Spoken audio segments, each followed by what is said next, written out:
উপসাগরীয় অঞ্চলে মার্কিন দম্ভ গুড়িয়ে দিতে ইরান এখন সরাসরি রণক্ষেত্রে। বীর দর্পে আঘাত হানছে তেহরান। মধ্যপ্রাচ্যে মার্কিন সাম্রাজ্যবাদের দিন কি তবে শেষ? মার্কিন বাহিনীকে কোণঠাসা করেছে ইরানের একের পর এক নিখুঁত ও বিধ্বংসী নিশানা। গর্জে উঠল আরাস। বাহরাইনে মার্কিন ঘাঁটিতে হাহাকার। বাহরাইন, সেখানে রয়েছে মার্কিন পঞ্চম নৌবহরের প্রধান ঘাঁটি, অত্যন্ত সুরক্ষিত, অত্যন্ত আধুনিক। কিন্তু পারস্যের বীরদের কাছে কোনো সুরক্ষাই টিকল না। হঠাৎ বাহরাইনের আকাশ চিরে ধেয়ে গেল ইরানের তৈরি ঘাতক ড্রোন আরাস। এটি কোনো সাধারণ ড্রোন নয়, আত্মঘাতী বা সুইসাইড ড্রোন। নিখুঁত নিশানা আর চোখের পলকে ধ্বংস করার ক্ষমতা সম্পন্ন। ইরানের সরাসরি টার্গেট ছিল বাহরাইনের ঈর্ষা বিমান ঘাঁটি। সেখানে থাকা মার্কিন হেলিকপ্টার এবং অত্যন্ত সংবেদনশীল P-8 নজরদারি বিমানগুলোকে মুহূর্তে ধূলিসাৎ করে দেওয়া হয়। তেহরান বুক ফুলিয়ে ঘোষণা করল, এটি তো কেবল শুরু। ইরানি বেসামরিক নাগরিকদের ওপর মার্কিন বর্বরতার উপযুক্ত জবাব এটি। বাহরাইন জুড়ে তখন সাইরেনের কান ফাটানো আওয়াজ। মার্কিন সেনারা তখন প্রাণ বাঁচাতে দিক বিদিক ছুটছে। আমেরিকার তথাকথিত দুর্ভেদ্য প্যাট্রিয়ট মিসাইল ডিফেন্স সিস্টেমও এই হামলা ঠেকাতে ব্যর্থ হলো।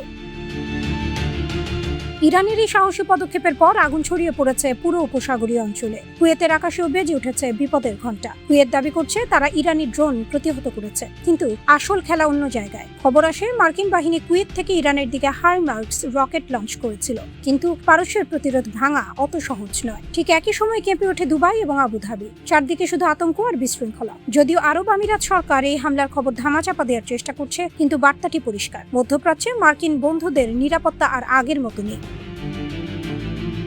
ইরানের রাষ্ট্রীয় গণমাধ্যম সরাসরি হুঁশিয়ারি দিয়ে বলেছে, আমেরিকার থেকে ধার করা নিরাপত্তা দিয়ে বেশি দিন টেকা যাবে না। মার্কিন যুদ্ধ বিমানগুলো ইরানের হরমুজগান প্রদেশে বেসামরিক সেতু, যোগাযোগ টাওয়ার এবং রেলওয়ে জংশনে কাপুরুষোচিত হামলা চালায়। এই হামলায় 2 জন ইরানি নাগরিক নিহত হন, কিন্তু মার্কিন হামলায় ইরানের মনোবল একটুও দমে যায়নি। বন্দর আব্বাস এবং কিশ দ্বীপের কাছে হামলা চালালেও ইরান বুক চিতিয়ে দাঁড়িয়ে আছে। ইরানের গণমাধ্যম সাফ জানিয়ে দিয়েছে, ক্ষয়ক্ষতি সামান্য। পারস্যের বীরদের মনোবল ভাঙার সাধ্য ওয়াশিংটনের নেই।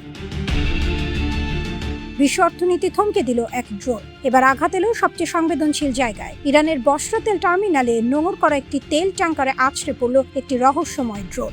মুহূর্তের মধ্যে থমকে গেল বিশ্ব অর্থনীতি। দক্ষিণ ইরাকের সমস্ত বন্দর থেকে জ্বালানি তেল লোডিং সাময়িকভাবে বন্ধ করে দেওয়া হলো। হামলার দায় কেউ নেয়নি, কিন্তু বিশ্ব বুঝে গেছে হরমুজ প্রণালী এবং এর আশেপাশের সমুদ্র সীমায় কার হুকুম চলে। জ্বালানি তেলের বাজারে এক ধাক্কায় তৈরি হলো বিশাল অস্থিরতা।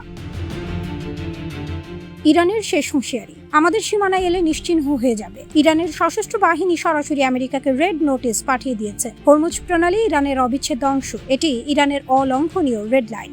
ইরানের সামরিক মুখপাত্র অত্যন্ত কড়া ভাষায় মার্কিন প্রেসিডেন্টকে সতর্ক করে বলেছেন, যদি আমেরিকার আগ্রাসী সেনাবাহিনী আমাদের দেশের কোনো অবকাঠামোতে আঘাত করার দুঃসাহস দেখায়, তবে এই অঞ্চলে মার্কিনদের যত ঘাঁটি এবং তেল ক্ষেত্র আছে সব মাটির সাথে মিশিয়ে দেওয়া হবে। এমনভাবে ধ্বংস করা হবে যেন মনে হবে সেখানে কোনোদিন কিছুই ছিল না।